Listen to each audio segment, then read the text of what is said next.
kompetensi lulusan yang disingkat dengan SKL. Dan SKL ini adalah kriteria mengenai kualifikasi kemampuan lulusan yang mencakup 3 domain ya, Yang pertama adalah sikap, yang kedua pengetahuan, dan ketiga adalah keterampilan. Dan ketiga domain ini diharapkan dapat dicapai setelah peserta didik menyelesaikan masa belajarnya. Jadi kalau untuk SD dalam kurun waktu 6 tahun, maka ada kualifikasi kemampuan yang harus mereka kuasai begitu mereka menyelesaikan 6 tahun masa pendidikan. Di SMP bahkan di tingkat menengah atas maupun kejuruan dalam waktu 3 tahun ya, mereka harus memiliki kualifikasi kemampuan yang ditetapkan ya untuk mereka kuasai selama mereka belajar dan menyelesaikan masa belajar mereka tersebut. Nah, kemudian apa yang menjadi tujuan SKL? Ya, tujuan daripada SKL ini adalah untuk meletakkan dasar kecerdasan, pengetahuan, kepribadian, akhlak mulia, serta keterampilan untuk hidup mandiri dan mengikuti pendidikan lebih lanjut. Ya, harus mencakup beberapa komponen ini tadi, kecerdasan, pengetahuan, kepribadian, akhlak mulia, serta keterampilan.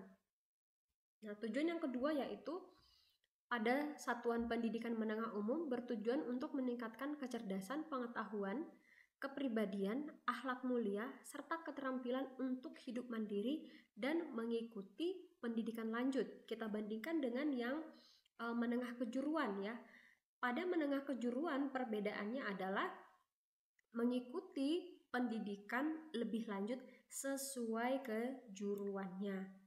Sesuai kejuruannya, sehingga pada SMK nanti mereka dibentuk untuk memiliki kejuruan masing-masing. Beda dengan yang tadi untuk pendidikan menengah umum, ini untuk mengikuti pendidikan lebih lanjut. Nah, kemudian kita lihat fungsinya. Fungsinya adalah menjadi pedoman penilaian untuk menentukan kelulusan peserta didik. Ya, apakah dia benar-benar sudah memiliki tadi kriteria ya kualifikasinya itu. Yang kedua, menjadi pondasi dasar kecerdasan pengetahuan, kepribadian, akhlak dan keterampilan hidup mandiri ya saat berada di jenjang pendidikan dasar dan menengah umum atau kejuruan. Nah, jadi kedua fungsi ini tentunya harus kita ketahui ya, sehingga kita juga tidak lari dari pembelajaran yang kita lakukan. Karena segala sesuatu yang kita lakukan di dalam pembelajaran kita itu bermuara kepada SKL, bermuara kepada standar kompetensi lulusan. Jadi jangan mengajarkan sesuatu yang tidak bermuara kepada kompetensi lulusan yang telah ditetapkan, ya, baik untuk tingkat pendidikan dasar, menengah, umum dan kejuruan ini tadi. Nah, kemudian yang berikutnya, apa yang menjadi ruang lingkup daripada standar kompetensi lulusan? Ya, ini ada 3 hal. Yang pertama, satuan pendidikan. Ya, beda satuan pendidikan maka SKL-nya akan berbeda. Untuk tingkat SD ya, SD ini setara dengan MI, SDLB dan paket A. Ya. Untuk tingkat SMP ini ada MTS, ada SMPLB dan paket B. Ya. Nah, untuk tingkat SMA ini sama atau setara dengan MA juga, SMK, MAK, SMALB dan paket C. Nah, kemudian ruang lingkup berikutnya di dalam SKL ini yang harus kita ketahui yaitu kelompok mata pelajaran. Ya. Kelompok mata pelajaran agama dan akhlak mulia. Ya, ada kewarganegaraan dan budi pekerti, ilmu pengetahuan dan teknologi, estetika dan jasmani, olahraga dan kesehatan. Ini untuk kelompok-kelompoknya. Baru nanti ruang lingkup yang terakhir yaitu mata pelajaran itu sendiri ya, yang berdiri sendiri, tidak berdasarkan kelompoknya. Nah, mari kita lihat apa yang menjadi standar kompetensi lulusan pada tingkat SD. Ya, tadi SKL ini adalah kriteria yang berisi kualifikasi tentang sikap, keterampilan ya, dan apa tadi satu lagi, dan pengetahuan. Nah, mari kita lihat untuk SD ya, untuk SD. Untuk SD diharapkan bahwa dalam sikap mereka memiliki ya memiliki melalui menerima, menjalankan, menghargai, menghayati, mengamalkan perilaku yang mencerminkan sikap orang beriman, berakhlak mulia, di mana ada jujur, santun, peduli, disiplin, demokratis, ya, percaya diri, dan bertanggung jawab dalam berinteraksi secara efektif dengan lingkungan sosial dan alam di sekitar rumah, sekolah, dan tempat bermain. Ya, mari kita perhatikan yang diberikan tanda tulisan miring. Ya, untuk sikapnya dia lingkungan sosial, ya, ranahnya itu masih lingkungan sosial, alam, sekitar rumah, sekolah, dan tempat bermain. Kemudian untuk keterampilan, ya, untuk keterampilannya mereka diharapkan memiliki, ya, memiliki ini melalui mengamati, menanya, mencoba, mengolah, menyaji, menalar, mencipta, kemampuan berpikir dan tindak yang produktif dan kreatif dalam ranah abstrak dan konkret sesuai dengan yang ditugaskan kepadanya, ya, sesuai dengan yang ditugaskan kepadanya. Nanti kita bisa bedakan dengan tingkat SMP bahkan SMA. Nah, kemudian untuk pengetahuan mereka diharapkan memiliki, ya, melalui mengetahui, memahami, menerapkan, menganalisis, mengevaluasi pengetahuan faktual dan konseptual berdasarkan rasa ingin tahunya tentang ilmu pengetahuan, teknologi, seni dan budaya dalam wawasan kemanusiaan, kebangsaan, kenegaraan, dan peradaban terkait fenomena dan kejadian di lingkungan rumah, sekolah, dan tempat bermain. Ya, ini lingkungannya masih sempit, masih dalam lingkungan rumah, sekolah, dan tempat bermain. Tapi kalau kita perhatikan, baik dalam sikap tadi mereka itu dituntut sudah memiliki banyak kemampuan, ya, kemampuan bersikap, ya, jujur, santun, peduli, dan seterusnya. Dan untuk keterampilan mereka memiliki kemampuan berpikir yang produktif dan kreatif. Dan untuk tingkat pengetahuan, untuk domain pengetahuan mereka harus memiliki pengetahuan faktual dan konseptual. Nah, jadi segala sesuatu yang kita laksanakan di dalam pembelajaran kita di setiap mata pelajaran berdasarkan setiap kompetensi dasar yang ditentukan dan kompetensi IT, semua harus bermuara kepada SKL ini. Ya, semua harus berupaya keras untuk mewujudkan ini, sehingga begitu peserta didik kita menyelesaikan pendidikannya dari SD, lulus dari SD dia benar-benar berkembang, memiliki pengalaman belajar dan memiliki kualifikasi baik dalam sikap, keterampilan, dan pengetahuan ini. Oke, itu yang perlu diperhatikan. Kemudian untuk tingkat SMP, ya, untuk SMP di dalam sikap ini dia memiliki, ya, melalui menerima, menjalankan, menghargai, menghayati, mengamalkan perilaku yang mencerminkan sikap orang beriman, berakhlak mulia, jujur, santun, peduli, disiplin, demokratis, percaya diri, dan bertanggung jawab dalam berinteraksi secara efektif dengan lingkungan sosial dan alam dalam jangkauan pergaulannya. Kita bedakan dengan yang SD tadi. Kalau SD, ya, kalau di SD tadi lingkungan sosialnya kita bandingkan tadi, ya, kalau di tingkat SD itu lingkungan sosial dan alamnya itu di sekitar rumah, sekolah, dan tempat bermain. Tapi untuk tingkat SMP, ya, dia sudah dalam jangkauan pergaulannya. Nah, di dalam keterampilan juga perbedaannya nanti adalah sesuai dengan yang dipelajari di sekolah dan sumber lain sejenis. Sedangkan di SD tadi sesuai dengan yang ditugaskan kepadanya. Jadi dia belum mampu, ya, untuk bersikap mandiri sesuai dengan yang dipelajari di sekolah dan sumber lainnya, dia apa yang ditugaskan. Nah, sedangkan untuk pengetahuan dia terkait fenomena dan kejadian yang tampak mata, ya. Tampak mata berbeda dengan SD tadi di lingkungan rumah, sekolah, dan tempat bermain. Lingkupnya masih sangat kecil. Nah, sedangkan untuk tingkat SMP dia sudah terkait fenomena dan kejadian yang tampak mata, sehingga nanti pun di dalam pembelajarannya contoh-contoh yang diberikan oleh guru ini harus faktual. Baik, selanjutnya mari kita lihat bagaimana standar kompetensi lulusan untuk tingkat SMA. Ya, untuk SMA ini dalam domain sikapnya dia diharapkan, ya, memiliki melalui menerima, menjalankan, menghargai, menghayati, mengamalkan perilaku yang mencerminkan sikap orang beriman, berakhlak mulia, jujur, santun, peduli, disiplin, demokratis, patriotik, percaya diri dan bertanggung jawab dalam berinteraksi secara efektif dengan lingkungan sosial dan alam, serta dalam menempatkan dirinya sebagai cerminan bangsa dalam pergaulan dunia. Ini lingkupnya sudah sangat luas sekali. Dan kalau kita perhatikan ya, untuk sikap tadi pada tingkat SD ini hanya sampai kepada santun, peduli, disiplin, demokratis ya.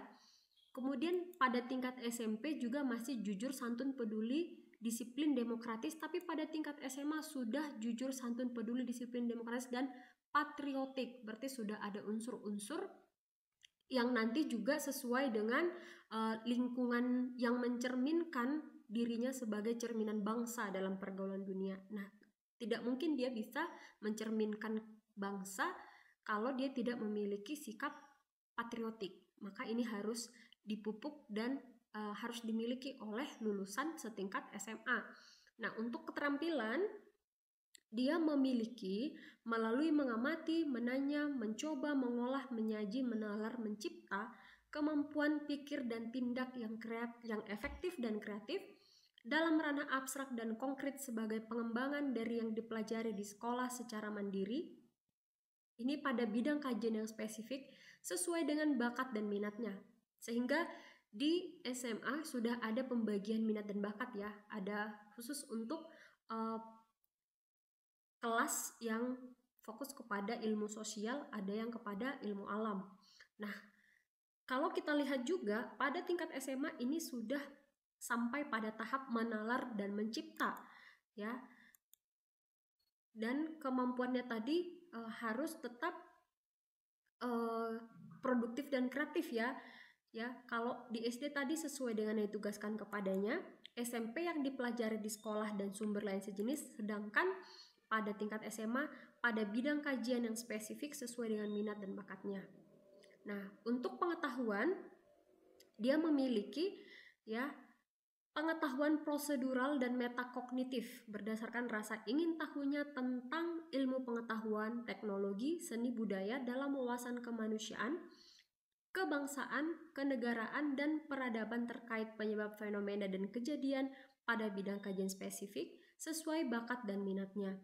Nah, tadi kalau di SMP dia ini pada tingkat pengetahuannya itu belum memiliki yang namanya metakognitif ya. Nah, sedangkan untuk tingkat SMA dia sudah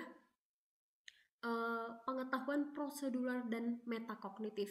Ya, ini salah satu perbedaan di pada domain pengetahuan ya pada SKL, SMP dan SMA. Nah, sedangkan pada SMK karena ini kejuruan nanti ada beberapa perbedaan. Ya, ada beberapa perbedaan dalam lingkup dia masih hampir serupa dengan SMA tadi ya, serta dalam menempatkan dirinya sebagai cerminan bangsa dalam pergaulan dunia. Nah, kemudian ini juga tadi pada bidang kerja spesifik sesuai minat dan bakatnya.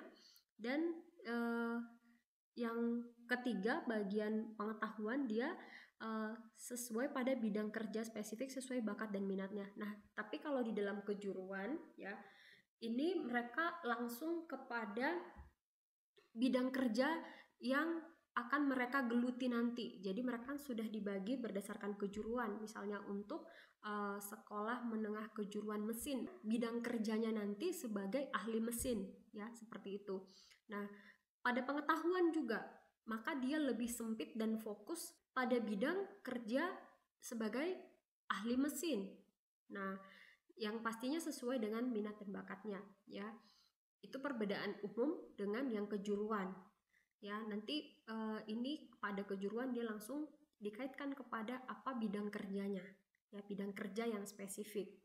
Nah, kalau yang di SMA tadi ini kan pada bidang kajian spesifik ya, masih dikaji. Artinya apa? Diharapkan lulusan SMA ini mengkaji bidang ilmu yang bisa dia geluti nanti lagi di perguruan tinggi. Masih ada lanjutannya di perguruan tinggi. Sedangkan di SMK langsung pada bidang kerja. Jadi mereka dididik untuk siap terjun ke dunia kerja. Ya, jadi bukan bidang kajian di sini, tapi bidang kerja. Nah, itu perbedaannya. Nah, sehingga jikalau kita buat di dalam matriks, ya, kita satukan semuanya di dalam matriks, kita lihat bahwa ada perbedaan yang bisa kita lihat di sini mulai dari SD, SMP hingga SMA dan SMK pada domain sikap, ya, ini ada kata kuncinya menerima, menjalankan, menghargai, menghayati dan mengamalkan. Dan untuk pribadinya yang diharapkan itu adalah pribadi yang beriman, berakhlak mulia, percaya diri dan bertanggung jawab dalam berinteraksi secara efektif dengan lingkungan sosial, alam sekitar serta dunia dan peradabannya. Nah, untuk bidang keterampilan ini juga bisa kita lihat bersama, ya, bidang pengetahuan juga. Nah, lebih spesifiknya lagi, kita bisa lihat di sini bahwa ada perbedaan-perbedaan elemen, ya, di dalam domain sikap tadi. Ada proses, ada individual, ada sosial dan alam, ya. Kemudian dalam keterampilan tadi ada proses, ada abstrak dan konkret, ya. Dalam pengetahuan ada proses, ada objek dan subjeknya. Dan kalau kita perhatikan, ini adalah kata-kata kerja operasional, ya, mengamati, menanya, mencoba. Dan ini nanti yang mengarahkan kita juga kepada kata kerja operasional berdasarkan taksonomi, apakah itu taksonomi sikap, keterampilan, dan pengetahuan, sehingga kita bisa mengukur kemampuan mereka berdasarkan tingkat-tingkat satuan pendidikan tadi. Ya, untuk SD maka nanti pada bagian taksonomi keterampilan maka kita lebih banyak menggunakan kata-kata operasional mengamati, ya, dalam keterampilannya, terampil membaca, ya, dan seterusnya. Oke, jadi inilah yang merupakan muara dari seluruh kegiatan pembelajaran yang kita laksanakan di lembaga pendidikan atau institusi pendidikan kita, baik dari SD, SMP hingga SMA dan SMK. Oke, sehingga ketika kita nanti mengajarkan mata pelajaran kita, ya, dalam hal ini khususnya pendidikan agama Kristen, semuanya itu harus bermuara kepada standar kompetensi lulusan baik dalam sikap, keterampilan, dan pengetahuan. Ketika domain ini harus tetap dicakup. Pemahaman kita terhadap SKL ini harus terus kita perbaharui, harus kita ulang-ulang juga sehingga kita bisa membedakan, bahkan nanti bisa membantu merumuskan ke dalam silabus bahkan RPP kita, sehingga kegiatan pembelajaran kita semuanya sesuai dengan kompetensi yang telah ditetapkan. Oke, sampai bertemu pada penjelasan berikutnya.